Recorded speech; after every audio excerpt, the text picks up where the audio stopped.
Let's take you live to Sydney now. The Education Minister Jason Clare is addressing the media. This is as a teacher crisis, education crisis is slated right across Australia, but particularly in New South Wales as well. Let's listen in. The Productivity Commission, that work kicks off next month and will report to the government in the middle of next year.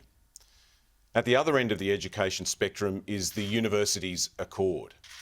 And this is the biggest and broadest review of higher education since the Bradley Review 15 years ago. That work is being led by Professor Mary O'Kane AO. And that work gets real this week. Tomorrow I'll meet with the Ministerial Reference Group for the first time.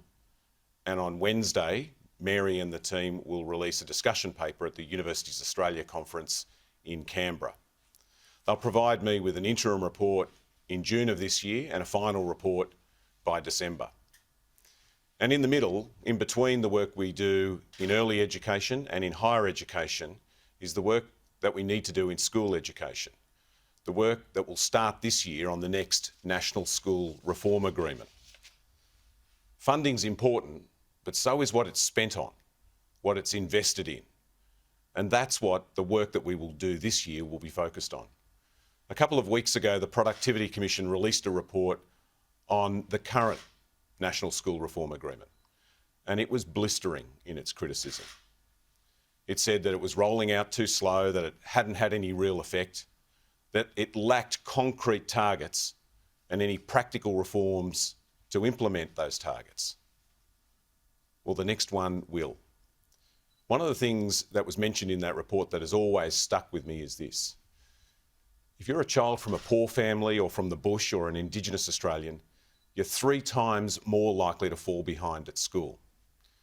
And with every year at school, that gap gets bigger. 10 years ago, the gap in reading skills of a child from a poor family and a child from a wealthy family in primary school was about a year. Now it's 2. And by the time they're in year 9, that gap can be up to 5. And that report also said that if you're a child from a poor family and you go to a school where there's lots of kids from poor families, it's even harder to catch up. And that weighs heavily on me because I went to a school like that. And that's what I want to fix. Over the next few weeks, education ministers across the country will finalise terms of reference and a team to give us the advice we need on what are the practical reforms to help children who fall behind. And more broadly, what are the real reforms that we need to embed in the next National School Reform Agreement? Individually, each of these... Okay, that's where we leave Jason Clare. No big announcements yet, but certainly foreshadowing that there are big changes to come when it comes to education as well. The teacher shortage being one of those big problems right across the country.